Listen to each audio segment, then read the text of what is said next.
Oke, assalamualaikum warahmatullahi wabarakatuh. Hari ini saya akan mengadakan live IG seperti yang sudah uh, ada pemberitahuan sebelumnya, live tentang media sosial dan pengaruhnya terhadap kesehatan mental. Saya akan men-invite pembicaranya dahulu.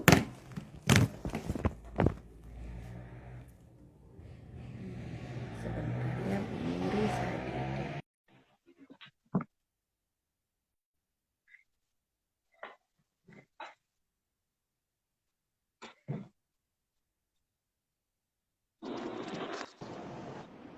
Halo Ibu Vika. Halo Bu Nuri, apa kabar Bu Nuri? Alhamdulillah baik. Alhamdulillah Gimana pagi ceria. ini? Alhamdulillah cerah ceria. Iya kelihatan. Waalaikumsalam. Halo Mbak Miwa. Halo Manda. Halo Fitri. Banyak ternyata ya. Oke lah, tidak perlu Ya, tidak perlu bermanis-manis muka ber dulu. Emang udah manis soalnya dua dosen ini. takutnya Jadi pada enak nanti kita terlalu manis kita ya. benar benar Bun. Jadi kita kan saya tadi udah menyapa para pemirsa, para pemirsa di Info Psikologi Asik semua. Makin den ya, Bunda. Jadi sudah memberikan briefing sedikit bahwa kita akan berbicara mengenai media sosial dan kesehatan mental. Nah, Oke. dan saya sudah mengundang insya Allah ahlinya atau orang yang sudah berkomitmen untuk menjadi ahli di bidang tersebut. Betul, Iya nggak soalnya belum ahli Bun? saya mungkin benar-benar. Nggak apa-apa. Yang penting sudah berada di jalannya ya, Bun. Insya Iya. Allah. Nah, mau nanya-nanya dulu nih, sesuai dengan tema kita hari ini nih, Bun. Karena memang waktunya kita cuma 1 jam saja ya. Jadi nanti kalau ada yang mau nanya-nanya, langsung tuliskan pertanyaan kalian. Nanti akan saya notis dan saya akan langsung tanyakan kepada Bun Nuri. Jadi ini Sip. tentang media sosial dan kesehatan mental. Emangnya ada korelasinya ya Bun ya? Itu gimana sih kok tiba-tiba dua kata itu disandingkan? Kita mau ngomongin apa sih sebenarnya ini? Oke. Jadi ini memang kalau misalnya kemarin dari judul yang kita bukan kita ya, yang di apa yang ditampilkan gitu ya di poster itu kan judulnya tuh media sosial kala pandemi, pelipur atau pemantik lara gitu. Jadi kalau misalnya di sini mungkin saya pengen memperjelas dulu yang disebut dengan lara di sini bukan dalam artian yang kita pahami sebagai kesedihan gitu kan. Kalau kita kan biasanya taunya lara itu kesedihan. Nah, tapi di sini saya pengen lebih ke membahas bahwa lara di sini yang ingin saya sampaikan itu adalah tentang perasaan bukan kesedihan, perasaan kesepian, perasaan kecemasan yang semakin apa ya, semakin tinggi tingkatannya itu selama kita pandemi gitu. Oh, Selama kita pandemi itu kita semakin merasakan kesepian, kecemasan gitu ya, dan yang mana kesepian dan kecemasan itu sebenarnya juga indikator dari gangguan kesehatan mental gitu. Yang itu bisa apa ya, bisa diperparah atau justru bisa diringankan dengan kita menggunakan media sosial gitu. Jadi makanya judulnya oh, kemarin media sosial kalau pandemi, pelipur atau pemantik lara gitu. Kenapa sih laranya nggak diganti jadi gangguan kesehatan mental aja gitu misalnya? Karena kalau misalnya judulnya jadi gangguan kesehatan mental kan jadi panjang gitu ya Bun ya, jadi nggak eye catching gitu. ya, Jadi judulnya ada eye catching. Jadi maksudnya begitu. Jadi nanti kita mau bahas tentang bagaimana si media sosial itu atau bagaimana cara kita menggunakan media sosial selama pandemi itu bisa membantu meringankan atau justru memperparah kesehatan mental kita selama pandemi gitu. oh iya iya. Gitu Bunda. Oke, jadi saya Udah nih. semakin insightful ya. Saya kemarin soalnya dikasih judulnya dengan sedikit bertanya-tanya juga nih Bun. Kenapa Ya, gitu. Jadi kenapa judulnya peman gitu maksudnya. Iya, ternyata di balik sebuah judul ada sebuah filosofi yang sangat menarik ya, Bun. Jadi bagaimana sebenarnya si Gitu. media sosial itu bagaikan pisau bermata Mm-mm. dua. Jadi di satu Benar, benar, sisi benar. mungkin bisa mengurangi kesepian kita selama pandemi ini, Nah, kita jadi bisa mm-mm, berkoneksi dengan orang lain, tapi satu sisi bisa mm-mm. membuat kita justru semakin uh, terasa Lah gitu ya, lebih happy. jadi nah cuman mungkin saya agak bingung kenapa media sosial itu justru mengganggu nih Bun, mengganggu kesehatan Mm-mm, tadi justru ngerasa sepi kalau misalnya ada media sosial. mm-mm, Nggak nyambung mungkin otak saya mm-mm. tuh, gimana pun bisa dijelasin. Sebenarnya bukan membuat sepi sih ya. Jadi sebenarnya gini, kalau kita jadi pas pandemi itu kita kan disuruh kerja dari rumah, disuruh belajar dan kuliah dari rumah, sekolah dari rumah gitu. Nah, kita yang tadinya sekolah, kuliah dan kerja offline, biasa sehari-harinya itu ketemu sama orang banyak, berinteraksi sosial sama orang banyak, kemudian kita disuruh dari rumah, itu kemudian tuh kayak kita kan dipaksa untuk apa ya, memutuskan hubungan lah gitu dengan interaksi sosial kita sehari-hari yang tadinya kita banyak ketemu sama orang, tiba-tiba kita jadi nggak ketemu sama orang. Mungkin di level tertentu ketika kita awal-awal pandemi itu kita senang-senang aja ya gitu, maksudnya kita jadi kayak beristirahat dari hiruk pikuknya kesibukan kita sehari-hari gitu. Tapi kemudian ketika kita lama di rumah, mungkin sudah setahun, Hmm, sudah lebih dari setahun iya. lah ya, itu bikin kita tuh jadi merasa kesepian, merasa terisolir gitu, merasa apa ya, ya itu, merasa kesepian itu. Terutama bagi mereka yang tinggal di rumah tuh sendirian, nggak ada anggota keluarga yang lain. Hmm, Dan terutama bagi mereka yang dasarnya itu orangnya tuh suka berinteraksi gitu loh sama iya orang lain, jadi jadi benar. outgoing, extrovert gitu. Ketika nggak ketemu orang itu udah kayak mati aja gitu loh. Kayak Jadi habis baterai, maksudnya Bun. habis baterai gitu kan, kalau di rumah aja nggak ketemu orang, ketemunya cuma dapur, kasur, sumur Sumur nggak ya. belum. Jadi ketemunya tuh bener-bener rumah doang gitu loh, apalagi kalau tinggal sendirian. Dan memang apa ya, itu bagi beberapa orang tertentu bahkan tidak hanya membuat kesepian dan terisolir, tapi bahkan sampai memicu pemikiran untuk bunuh diri gitu, Bun. Hmm. Jadi kondisinya begitu. Jadi si pandemi itu sendiri yang oke, mungkin kita amit-amit ya, maksudnya jangan sampai kita apa ya, terkena COVID gitu ya. Mungkin kita tidak meninggal karena COVID gitu, tapi bisa-bisa kita jadi bisa bisa bunuh diri karena kesepian itu, karena kita nggak ketemu sama orang gitu. Jadi itu kaitannya sebenarnya. Wah, ternyata ada dampak-dampak kesepian yang cukup, Mhm. maksudnya kan kadang kita ngerasa eh, ya sebenarnya nggak apa-apa kok sendirian, tapi mungkin nggak semua Mhm. orang, ada beberapa orang yang Iya, mungkin memang membutuhkan interaksi sosial, membutuhkan ketemu orang lah untuk men-charge energi dan men-charge baterai mereka. iya, Nah, iya. eh, sebenarnya pada usia berapa nih Bun, kesehatan mental Hmm, yang rentan terganggu, orang-orang yang paling rentan terganggu kesehatan mentalnya selama pandemi ini, pandemi ya. ada Iya. usia berapa nih? Jadi kalau tadi kita bahas tentang kesepian ya. Jadi kalau misalnya kita lihat sebenarnya kalau di tahap perkembangan itu remaja Hmm. sih sebenarnya, yang remaja dan anak-anak ya yang rentan terganggu dengan interaksi terputus interaksi sosialnya ini, karena remaja itu emanglah emanglah masanya gitu ya, emanglah masanya untuk berteman, terus Hmm. biasanya peer atau teman dekatnya itu jadi acuan mereka gitu kan. Kayak misalnya kayak mungkin contohnya yang baru banget ya kemarin ya, kayak anak saya tuh pra remaja. Dia itu sebenarnya bukan tipikal yang suka sama boy band BTS ya, bukan ARMY Oh, gitu. oke.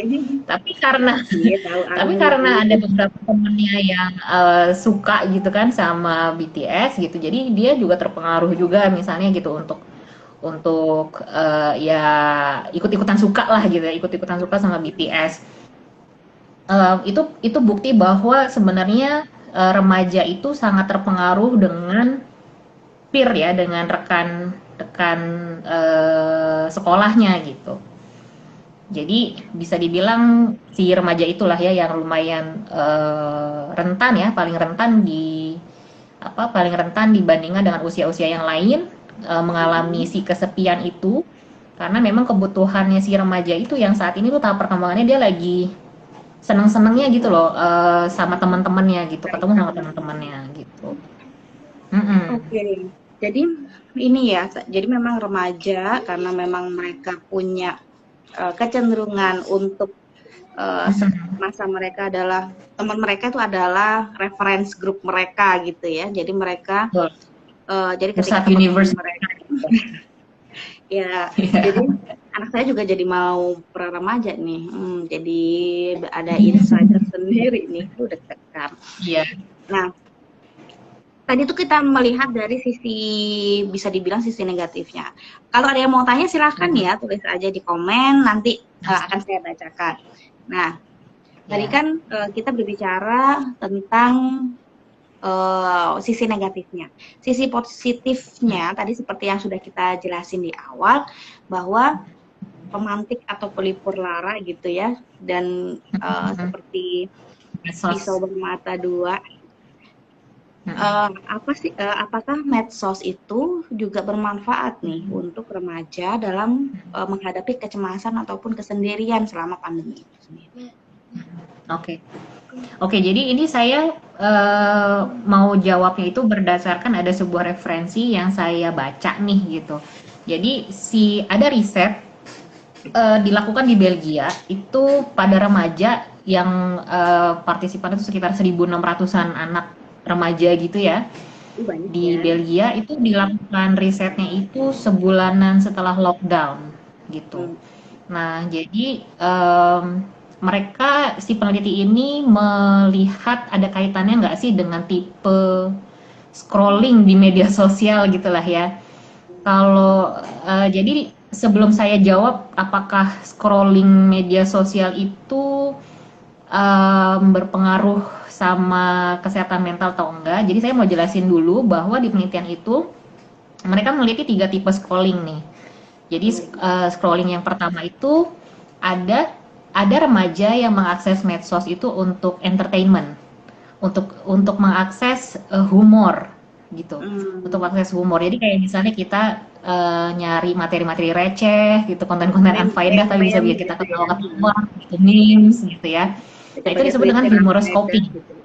Oke. Gitu. Yang bisa kita cekikikan sendiri gitu. Nah, itu namanya humorous coping, itu yang pertama. Yang kedua, ada tipe scrolling si remaja ini yang dia mengakses medsos untuk cari informasi-informasi yang bermanfaat.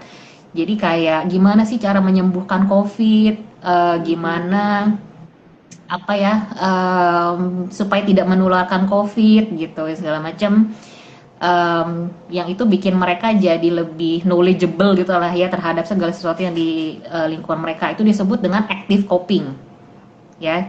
Jadi kalau tadi yang pertama ada humorous coping, yang kedua ada active coping, yang ketiga ada namanya social relations coping gitu. Sosial. Nah, social relations coping ini berarti si remaja dia mengakses medsos itu tujuannya untuk ya menjalin relasi sosial, entah itu untuk chat, entah itu untuk update kabar teman-temannya, Hmm. pokoknya untuk menjalin relasi sosial. Nah, sekarang sebelum saya jawab pertanyaannya Bu Vika, saya pengen nanya dulu nih sama Bu Vika. Menurut Bu Vika Oke nih, dong. dari tiga, malah jadi kuis gitu ya. Iya, aduh Atau terus mungkin kalau yang dadakan. lagi pada nyimak live ini mau jawab juga boleh. Menurut Boleh teman-teman silakan. nih, menurut Bu Vika, Tulis di komen. dan teman-teman yang lagi nyimak di live ini, dari 3 tipe coping, ada active coping, yaitu mereka yang mengakses pengetahuan lah ya di medsos. Yang kedua adalah humorous coping, humor gitu ya. Jadi mereka yang mengakses medsos untuk meme-meme bercanda-bercanda gitu, Edukasi. unfaedah, gitu receh. Sama yang ketiga social relations coping. Kira-kira yang dari ketiga ini mana sih yang paling bermanfaat buat kesehatan mental kita? Nah, apakah humorous coping ataukah social Humoris. relations coping atau active coping? Humoris mungkin, Yang Bun. yang berhasil jawab dapat apa nih kira-kira? Iya, nanti dapat dapat apa, Bun? Kalau saya memegang humoris coping, Bun. Dapat gift bag ya. Atau mungkin Oke, kalau dapat yang total mau jawab juga boleh. Kira-kira apa? social relations atau humorous coping atau active coping? Kalau Bu Humorous, Fika Bun. jawabnya apa Bu Fika? Humorous. Humorous ya? Iya. Humorous, oke. Yang lain mungkin ada yang mau jawab? Nggak ada kayak. Ini ada Kalau sekitar kalau kita 9.000 bilang orang yang melihat. iya. Kalau kita bilang dapat GoPay 20.000 mungkin langsung pada jawab kali, Bu. Mungkin. Boleh mungkin, Bun. Nanti entah GoPay siapa, Bun. Kita balut. Tapi oke, jadi biar lebih cepat aja kali ya. Jadi gini, jadi ternyata dari tiga Tuh ada tipe yang jawab coping tuh, itu, Mbak. Ada yang jawab. Sosial. coba mana? Ada yang jawab. Coba mana? Tuh Dania, Bisa itu sosial. nggak? Humor Oh, dong. Go Mbak Miwal sama Bu. go. Kalau Daniar jawabnya ini ya apa? Sosial. Sosial. Oke. Jadi ada yang jawab Aulia juga jawabnya humor. Oke. Jadi ada yang jawab humor sama sosial ya, nggak ada yang jawab aktif ya. Oke, jawabannya dikunci ya. Aktif tuh Oke, entah jadi kenapa membuat saya makin stres, Bun, kadang, Bun. oke, jadi hasil penelitiannya begini. Jadi ternyata si active coping sama humorous coping itu yang paling bermanfaat gitulah ya untuk menunjang kebahagiaan kita di rumah gitu. Si active coping sama humorous coping. Nah ini kalau humorous coping kan udah pada nebak nih ya, kan jadi make sense gitu. Karena kenapa bisa meningkatkan kebahagiaan si humorous coping? Karena ya wajar dong kalau ketika kita mengakses humor gitu kan, konten-konten humor receh gitu kan, kemudian kita kebetean kita segala macam teralihkan gitu ya dengan konten-konten bercanda terus kita ketawa gitu kan. Nah itu meningkatkan happiness betul. Nah tapi kenapa si active coping ini ternyata juga meningkatkan happiness gitu. Ini udah pertanyaan kuis yang kedua ya. Kenapa Jadi ya? Mungkin karena di orang Belgia, Bun. Kalau di Indonesia enggak kayaknya, Bun, makin stres. kalau active coping kenapa menurut Bunda? Kalau di orang Indonesia makin stres kayaknya. Mungkin karena itu pada remaja Belgia, Bun. Remaja Belgia itu sangat ini ya, sangat peduli dengan ilmu pengetahuan. Iya. Coba kita harus replikasi nih berarti kalau di Indonesia gitu ya. Betul. Oke, jadi jawabannya adalah ternyata si active coping itu kan kita kayak mencari tahu fakta bener nggak sih kalau ternyata kita deketan sama orang kalau kita nggak pakai masker itu bener nggak sih bisa menularkan COVID segala macam. Nah, ternyata dengan kita banyak mengakses ya, pengetahuan gitu ya, itu membuat kita knowledgeable, dan ternyata itu mereduce keparnoan kita sama si COVID gitu. Jadi kan tadi ya si pandemi ini bikin kita merasa terisolir sama merasa cemas gitu. Merasa cemas dengan ternyata ini adalah COVID adalah virus yang belum pernah ada di dunia dan ternyata bikin orang di segala macam gitu. Jadi kayak menakutkan sekali begitu sebenarnya. Bikin cemas. Nah, dengan si remaja ini banyak mengakses pengetahuan tentang COVID itu bikin kita tuh jadi lebih knowledgeable dan jadi nggak panikan, nggak cemasan gitu. Jadi itu ternyata. Nah, terus kemudian berarti si social relations coping kan, jadi pertanyaan berikutnya adalah berarti si social relations coping itu nggak membantu dong ya gitu. Nah, dari hasil penelitian yang itu si social relations coping itu membantu untuk mengatasi kesepian, tapi tidak membantu membuat lebih bahagia, gitu. Jadi sebenarnya si social relations coping itu, iya. Jadi relations coping itu membantu kita tidak kesepian, tapi tidak membantu kita jadi lebih happy, gitu. So it's a two different thing. Jadi sebenarnya ketika kita bersama-sama pun kita juga bisa merasa sedih ya. Apa sih? Aduh. Jadi kita mungkin ketika bersama-sama kayak gini nih ya Bun ya, kita mungkin merasa ada teman, teman dan itu bisa mengatasi yang direduksi. Tapi kebahagiaan itu it's a totally itu tidak membuat kita lebih gitu. Karena yang membuat kita lebih happy itu ternyata adalah si bercandaan itu, si humor sama si more knowledge itu yang membuat kita reduce rasa rasa cemasnya berkurang. Oke. Gitu Bun. Jadi makanya mungkin gini ya. Kalau jadi ternyata memang pertemuan online itu sendiri tidak 100% tidak 100% apa ya? Mengganti, Bisa benar-benar menggantikan iya offline ya, apa ya? Interaksi offline gitu. interaksi langsung ya Iya. Bun. Iya, gimana pun tetap ada kayak iya ada suatu hal yang kurang. Kenapa? Karena kalau offline interaksi offline itu kan kita bener-bener kayak gini nih Bun. Kalau misalnya kita nih online ini kan, saya cuma bisa ngeliat mukanya Bunda. Saya nggak bisa ngeliat tangannya Bunda lagi ngapain gitu. Jangan garuk-garuk pantat Terus gitu ya. kayak lagi apa kayak lagi mukulin orang gitu. Misalnya kan saya nggak tahu gitu. Tapi ketika lagi offline, interaksi offline itu kita bisa benar-benar catch dengan informasi-informasi nonverbal lain gitu, Jadi situasi lebih holistik ya informasinya ya. lebih lebih mengenrich apa ya, stimulusnya tuh lebih mengenrich kita gitu loh. Jadi kalau misalnya kita kayak ketawa, misalnya humor tuh bisa gebuk-gebukan gitu kan. Kalau di sini gimana mau ngegebuknya gitu Nah, kan? ketawanya ini Bun cantik. Jadi emang ya gitulah. Jadi ternyata yang disebut dengan interaksi online itu betul memang bisa mereduce kesepian tapi tidak bisa 100% Hmm, apa ya? Mendapatkan keuntungan dari di sosialisasi offline. secara offline. Gitu, Wah, Bun. bagus ya ternyata. Ya, Bun ya. Penelitian-penelitian itu ternyata menarik ya Bun ya. Jadi memang Iya. bagaimana oke memang bertemu atau engaging in social interaction di media sosial Mm-mm. itu sebenarnya Mm-mm. memang membuat kita merasa less kesepian, merasa tidak lebih Mm-mm. kesepian, merasa Less kita punya lonely. teman virtually gitu Mm-mm. ya. Iya.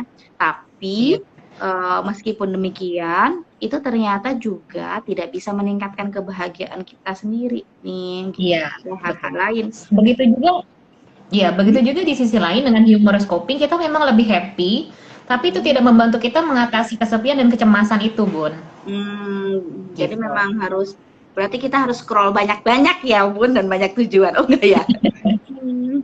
Jadi berarti kalau kita bisa simpulkan kira-kira apa tuh ya? Jadi misalnya gini, kalau kita lagi kesepian, ya berarti kita bisa scrolling medsos untuk dan lebih banyak menggunakan medsos untuk berinteraksi sosial gitulah ya.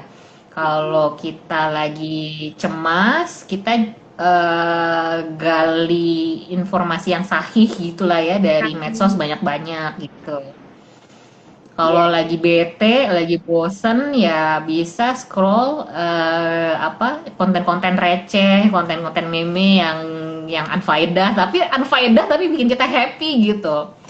iya, Jadi jadi sebenarnya semuanya ada ada faedahnya sebenarnya. benefitnya masing-masing gitu. Gitu, Useful Bon. unfaedah memang ya. Nah, jadi Iya. saya pribadi juga merefleksi ya Bunda ya selama pandemi ini karena tipikal orang yang mm, mm, yang kalau ketemu Ah, orang lain itu tercharge energi gitu kan. betul. Jadi Iya, iya, iya.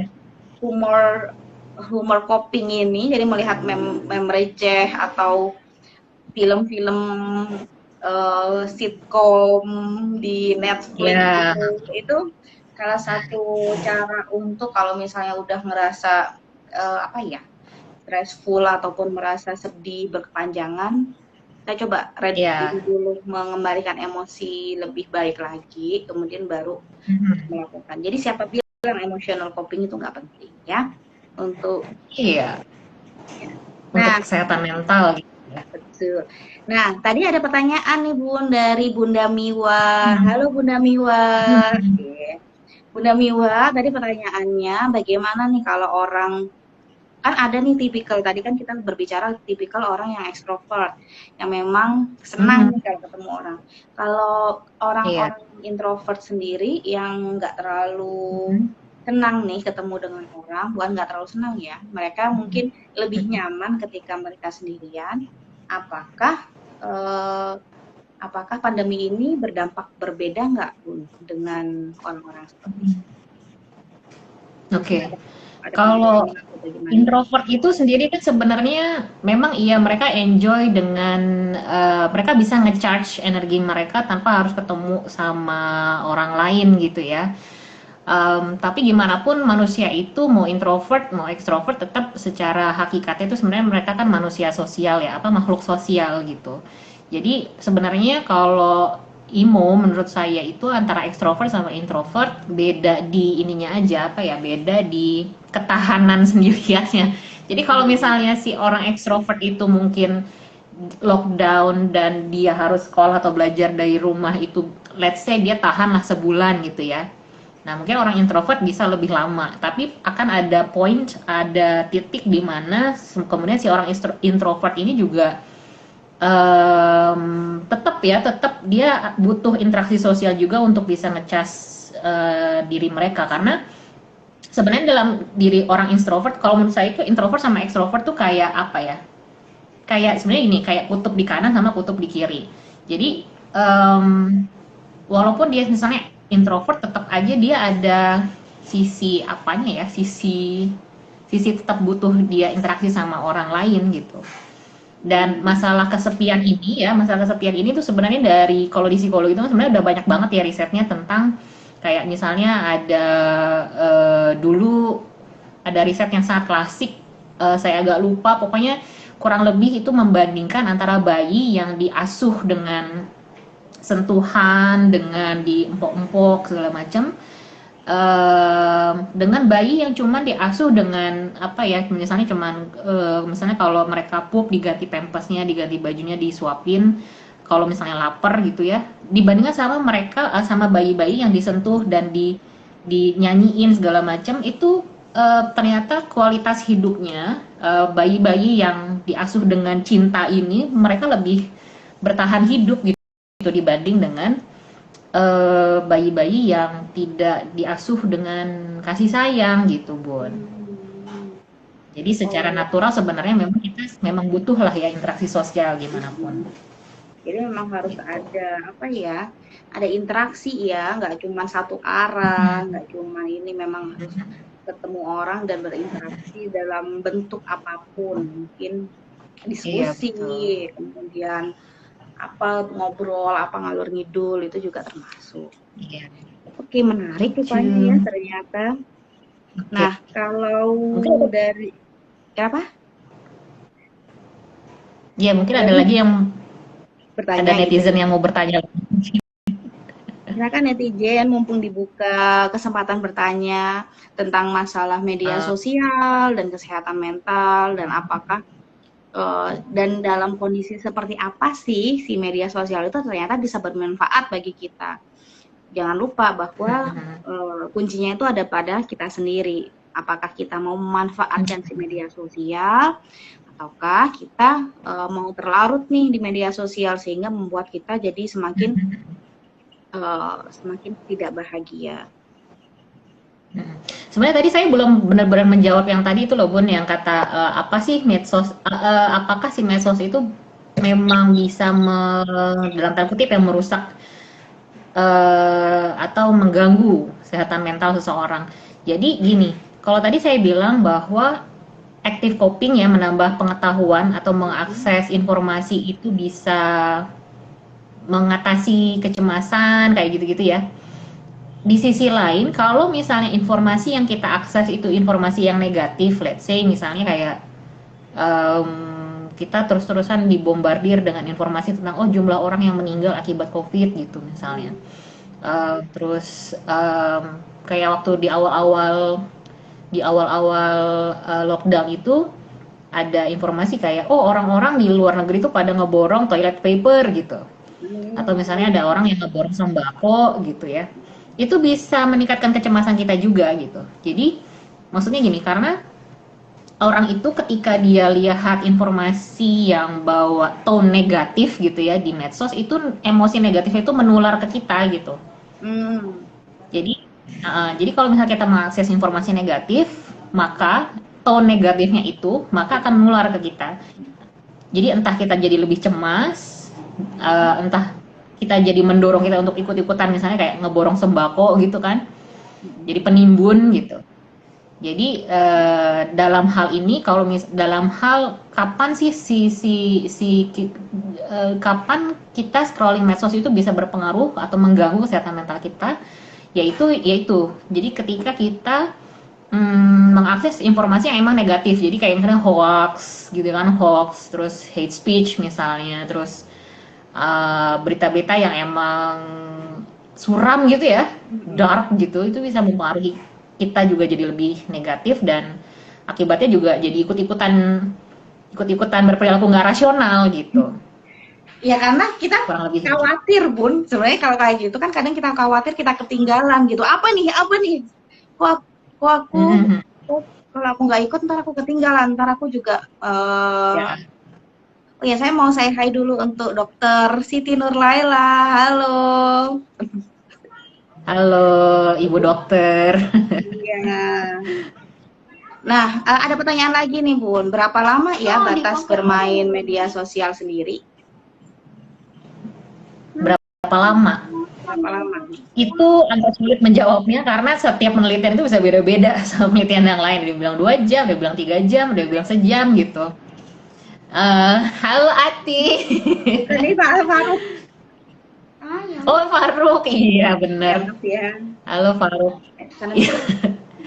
Oke, jadi balik lagi. Itu kalau berapa jam, kalau saya sih karena beda-beda, saya pakai patokan yang mana juga bingung sih sebenarnya. Kadang kalau saya sendiri kalau lebih dari sejam itu udah berpengaruh ke saya gitu. Tapi kalau mungkin ke orang lain ya, kalau ke orang lain, saya nggak tahu ya daya tahan orang itu umumnya gimana. Tapi kalau yang saya rasakan pribadi sih sejam. Walaupun ada riset yang bilang 2 jam, dan bilang 3 jam gitu. Saya pribadi. Jadi aman 3 jam. Saya pribadi sih lebih suka ngasih batasan ke pribadi ya. Jadi misalnya cuman setengah jam sampai 1 jam lah maksimal gitu ya. Karena balik lagi, saya merasa memang kalau kebanyakan di medsos itu sangat, yang pertama mengurangi produktivitas gitu, saya jadi nggak bisa ngapa-ngapain. Karena kan memang agak candu ya kalau jadi pengen tahu ini, pengen tahu itu, pengen tahu ini gitu kan. Jadi biasanya saya batasin. Ini dari pengalaman doang sih. Jadi tadi buat yang nanya. Jadi mungkin setengah sampai 1 jam untuk sekali. Sekali gitu lah ya. Iya. Iya betul. Kembali lagi mungkin ke ketahanan masing-masing ya. Kalau dari kita mungkin standarnya segitu ya, setengah hingga 1 jam. Iya. Gitu Bunda. Oke, mungkin ada lagi yang nanya. Ada lagi yang mau nanya, silakan. Mumpung ini. Jadi Bu Nuri ini memang fokus risetnya beberapa sekitar 3 tahun terakhir ya Bunda ya, 3-4 tahun terakhir memang pada media sosial dan kesehatan mental. Kesehatan mental hati mau datang. Pesan Faruk.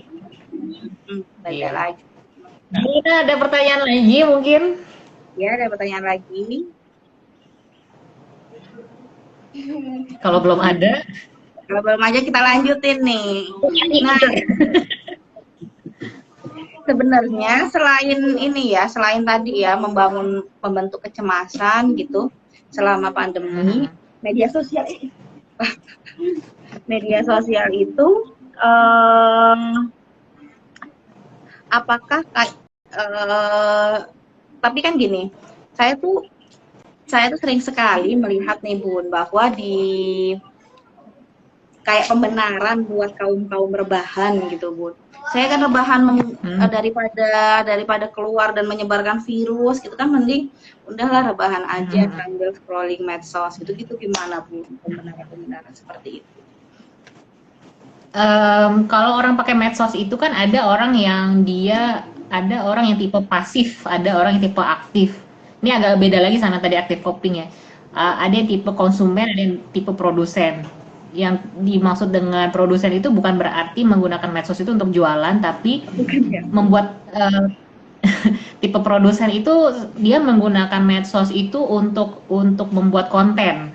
Gitu. Okay. Jadi Nah, kalau konsumen, kalau tipe konsumen itu adalah mereka yang menggunakan medsos tuh benar-benar pasif, benar-benar dia nerima semua segala konten yang ada di medsos itu dia perceive gitu ya, dia terima. Bun, Nah, kayak kalau yang tipe konten produsen, kontennya itu yang kayak youtuber sekarang itu Bun maksudnya. nah yang disebut dengan konten sebenarnya bukan hanya video YouTube ya. Yang disebut dengan Oh, konten itu bisa jadi tulisan, bisa juga apa ya, selain tulisan bisa juga suara, kita bikin podcast gitu. oh, atau kayak Eh, Tik Rosa gitu ya Bun ya. bikin pokoknya kita buat sesuatu, kita produce something di media sosial. Nah, itu mereka yang produce something itu ya lebih lebih sehat lah ya, lebih sehat daripada yang pasif gitu. Jadi kalau pasif itu kan benar-benar gini loh, dia misalnya gini ya, kita scroll terus kita lihat ada oh orang misalnya pamer harta gitu misalnya. Terus kemudian kita lihat oh ada orang pamer apa, ada orang pamer apa, kita tuh jadi terpengaruh gitu loh. Kita jadi kayak yang oh saya pengen juga deh misalnya punya rumah segede itu, misalnya kita pengen Betul. juga punya apa gitu kan. Itu yang kemudian jadi kita banyak membandingkan diri dengan kondisi orang lain yang itu jadinya kurang sehatnya di situ gitu. Nah, kecuali kalau misalnya kita menggunakan si medsos ini untuk menjadi produsen ya, menjadi produsen memproduksi konten-konten positif lah gitu ya, itu lumayan bisa membantu. Tapi di sisi lain ada juga orang-orang produsen gitu lah ya, orang-orang produsen itu yang juga terganggu kesehatan mentalnya nah kalau dia misalnya gini kayak youtuber misalnya kayak Atta Halilintar misalnya kayak Ricis kayak segala macam itu mereka tuh kan kayak jadi semacam punya kewajiban untuk memproduksi konten Hmm. gitu. Kalau misalnya mereka tidak memproduksi konten nanti fansnya akan yang Turun. kok nggak ada konten bang gitu misalnya atau apa. Terus kalau misalnya dia kontennya berbeda dengan ekspektasi masyarakat, masyarakat itu akan mengkritik dia dan kenapa hidup lo nggak sesuai dengan hidup gue misalnya, atau kenapa ini nah gitu. Jadi Ya, diatur-atur gitu deh hidupnya netizen sama gitu. si apa, netizen gitu ya. Jadi ketika kita jadi produsen konten pun itu kita bisa juga terganggu mental Hmm. kita kalau kita benar-benar menganggap bahwa apa respon netizen itu benar-benar memang harus kita turuti terus gitu. Ya, ya, ya. Jadi ya Jadi balik. ya Ya. Jadi intinya, jadinya mungkin kita kita menggunakan medsos itu kita balance ya. Jadi kita tetap hmm, bisa memproduksi konten, tapi kita juga harus kuncinya sebenarnya aware ya. Kuncinya tuh hmm, aware bahwa oh em, kalau misalnya saya itu dengan konten saya mempengaruhi orang lain menjadi lebih negatif atau orang lain jadi berespon negatif sama saya ya ya itu kita harus coba kendalikan ya harus lebih aware dengan apa apa pengaruh kita ke orang lain dan apakah orang lain tuh bisa kasih feedback positif juga apa enggak sama konten kita gitu oke. Ada kurang lebih. insight bagus ya tadi dari pemaparan Bu Nuri. Jadi bagaimana sebenarnya kaum rebahan pun kalau misalnya kita pasif hanya menerima informasi saja itu juga bisa mempengaruhi kesehatan mental kita gitu. Tapi yang membuat yang aktif pun jika kita tidak bisa secara bijak memanage semua ekspektasi ya sebentar ya ada yang minta di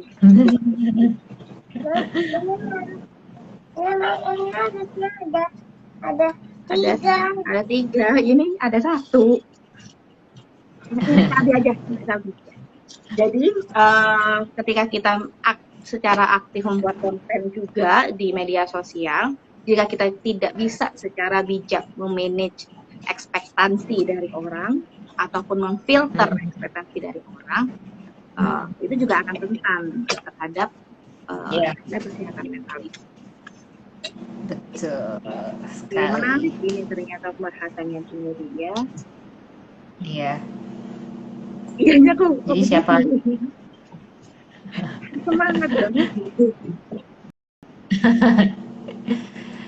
Ada pertanyaan lagi nggak Bun dari Ada netizen? pertanyaan lagi tentang ini, topik kita tentang media sosial dan bagaimana media sosial itu eh, bisa kita lihat sisi positif dan sisi negatifnya. Jadi memang nggak bisa kita langsung judge, oh media sosial itu ini negatif membuat kita stres apa segala macam. Enggak, ternyata ada sisi positifnya nih.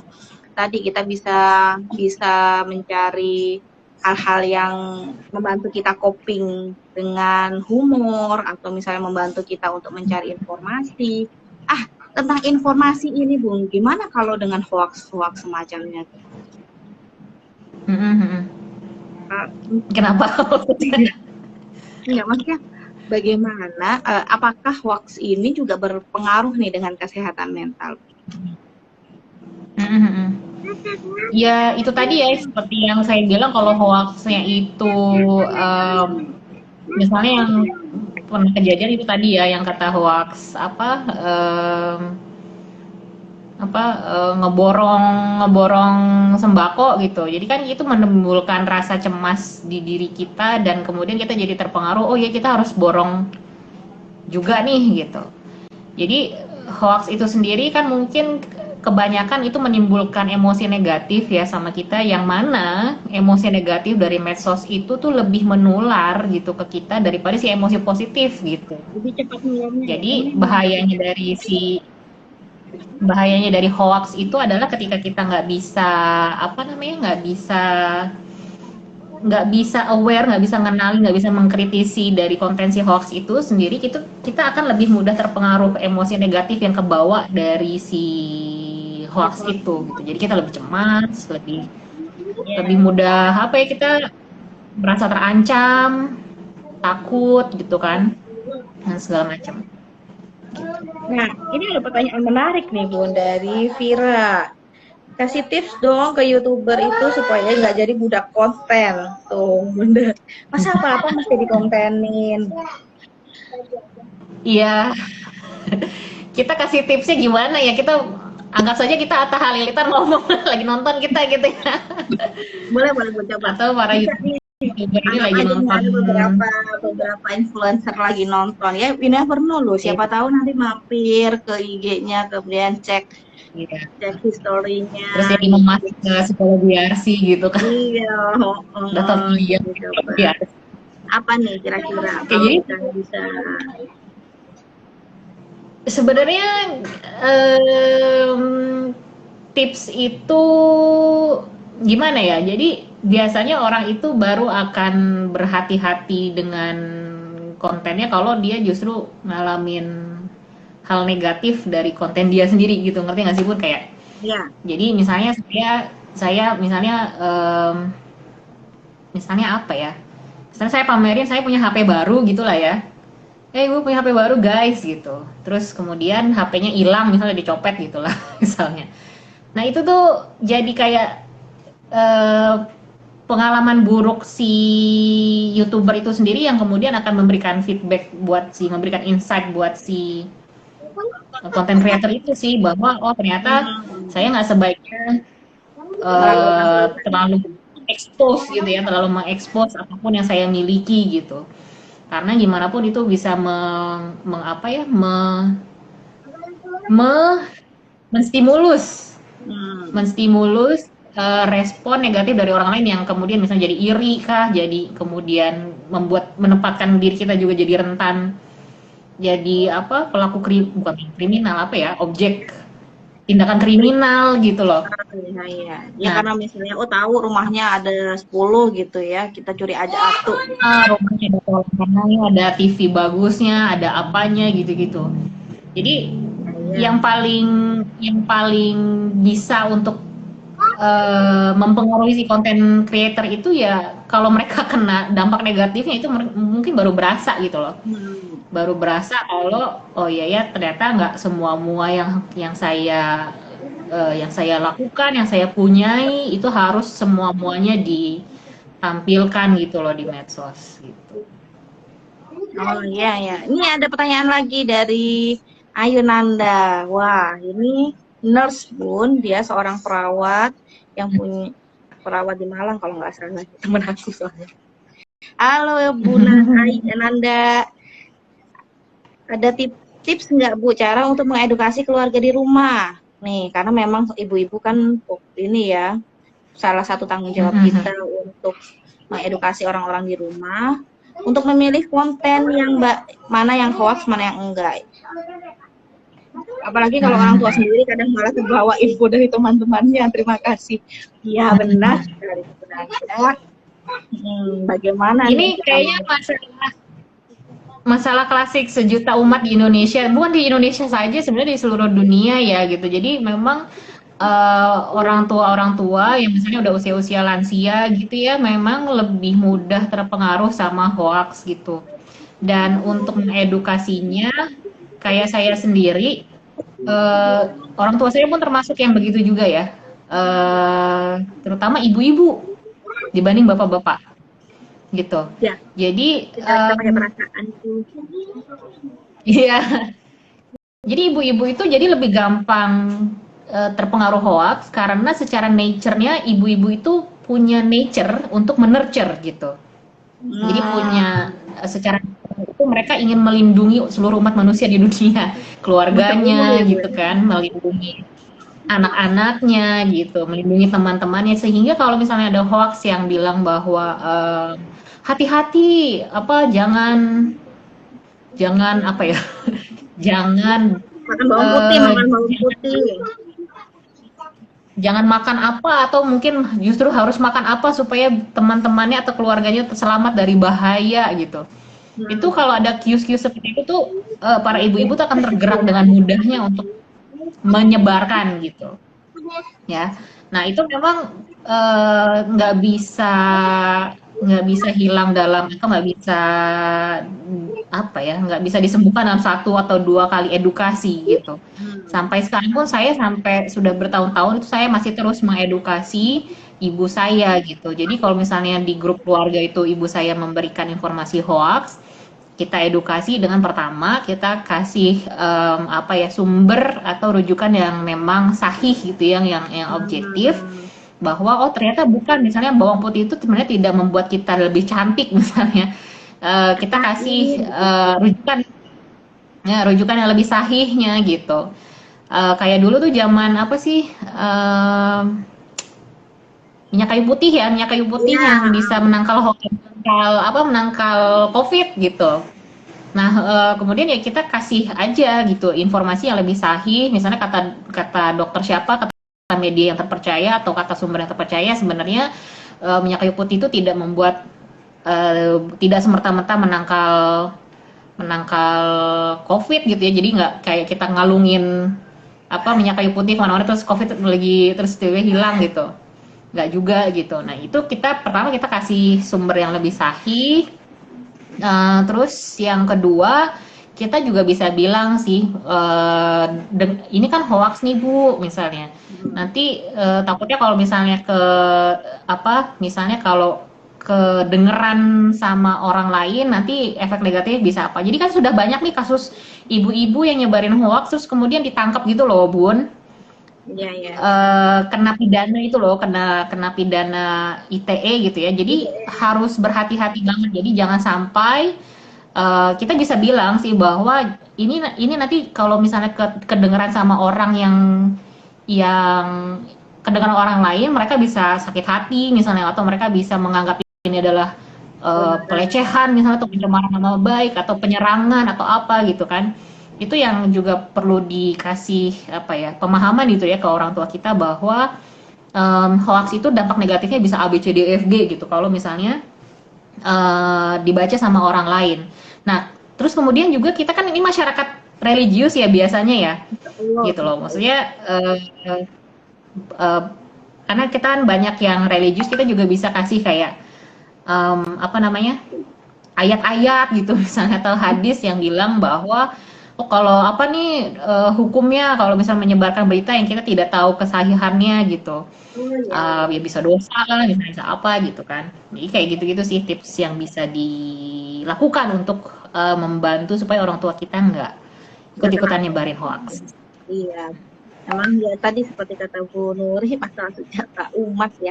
Saya pribadi saya merasa kadang Mhm. juga terjebak dengan hoax ini ya. Jadi misalnya dapat apa, kayaknya informasinya terpercaya apa segala macam, saya langsung share aja tanpa berpikir bahwa siapa ya di balik keabsahan si berita itu. Mhm.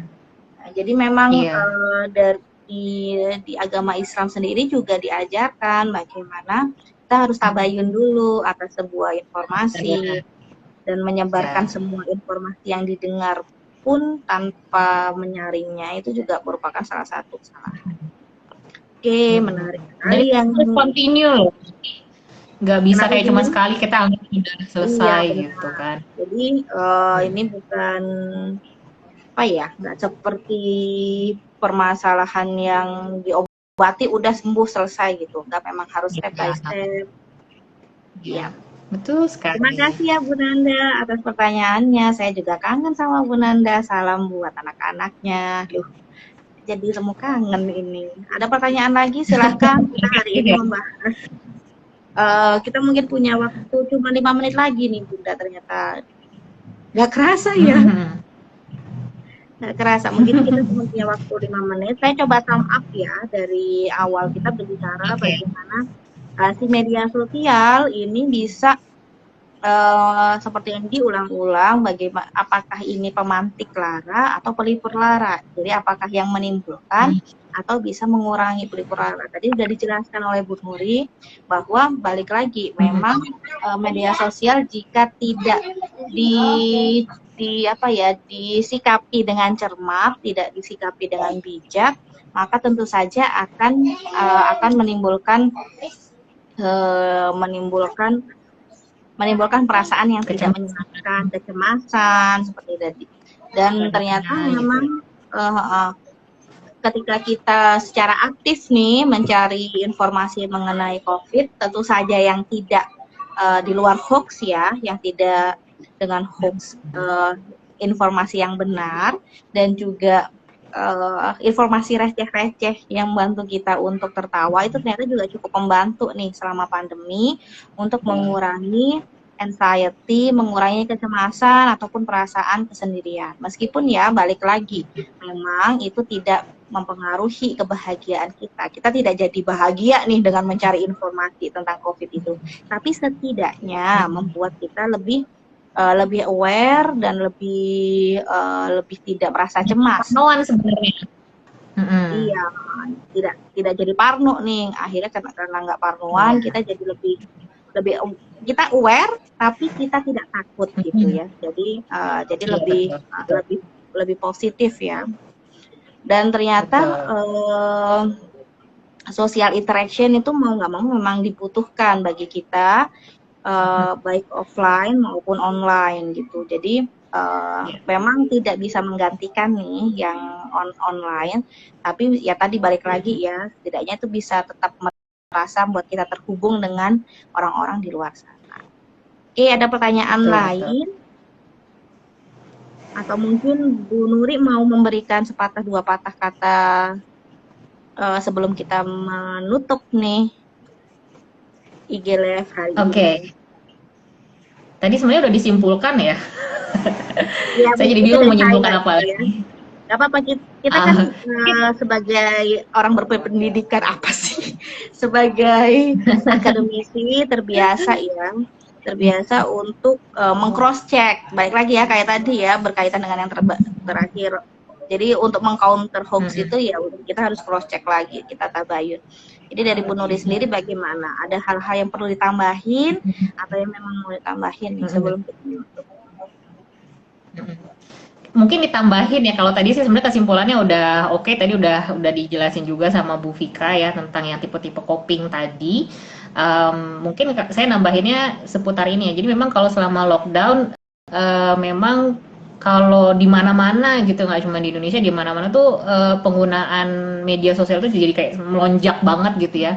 Melonjak banget karena tadi itu orang itu jadi butuh aktivitas ya, butuh pengalih kebosanan, butuh pengalih perhatian dari kesuntukan mereka karena di rumah aja gitu. Nah, juga yang juga harus aware adalah dengan meningkatnya kita pakai media sosial itu, kita harus tetap meningkatkan apa ya? Meningkatkan kemampuan kita mengkritisi konten-konten. Karena kalau misalnya kita nggak kritis, ketika kita baca hoax dan hate speech dan segala macam, tadi yang saya bilang bahwa hoax itu kan menyebabkan apa ya? Menularkan aura negatif atau emosi negatif sama diri kita gitu ya, yang itu kemudian kita juga jadi parnoan, jadi cemas juga gitu. Jadi selain kita tadi bisa menggunakan medsos dengan untuk tujuan misalnya kayak humorous untuk mencari humor, untuk mencari ilmu pengetahuan segala macam, kita tetap harus barengin juga dengan critical thinking ya, awareness gitu, supaya kita nggak supaya kita itu nggak terjebak dengan emosi negatif yang disiarkan sama si konten-konten itu gitu. Oke. Itu Bun. Terima kasih ya Bu Nuri ya. Ini ada catatan katanya Bu Nuri kayak Meghan Markle coba. Salah. Saya siap juga condong. Baiklah. Jadi itu aja mungkin hari ini. Karena tadi kita mulainya juga jam 9.57 ya. Biasanya 1 jam langsung nutup secara sendiri. Jadi Oh iya benar. Iya, menghindari itu. Jadi terima kasih atas waktunya Bu Nuri, tentu saja atas informasi terutama terkait penelitian dan informasi bagaimana meng-counter hoax, karena kita tahu bahwa PR kita bersama ya, nggak cuman Bu Nuri doang yang meneliti tentang hoax, tapi PR kita bersama lah untuk mencoba meminimalisir dampak-dampak negatif nih dari media sosial, baik itu dari penurunan mental health-nya atau peningkatnya kecemasan atau misalnya, dan ternyata sebenarnya memang banyak hal positif yang bisa kita maksimalkan di media sosial itu sendiri. Jadi akhirul kalam, jangan lupa follow info psikologi Yarsi ya untuk informasi-informasi positif, stay healthy, informasi positif mengenai psikologi. Beberapa waktu ke depan kita juga akan mengadakan live IG terkait dengan isu-isu terkini. Jadi insya Allah nggak akan promosi dong. Iya betul. Nggak ada ruginya follow IG info psikologi Yarsi, karena nggak hanya tentang psikologi Yarsi itu sendiri, tapi juga ada beberapa hal terkait psikologi, keilmuan psikologi atau hal-hal yang berkaitan dengan perilaku manusia yang insya Allah bisa kalian dapatkan di IG ini. Terima kasih. Mantap Bunda. Akhirul kalam, saya ucapkan assalamualaikum warahmatullahi wabarakatuh. Waalaikumsalam warahmatullahi wabarakatuh. Jangan lupa di save Bun videonya. Iya, saya save ya.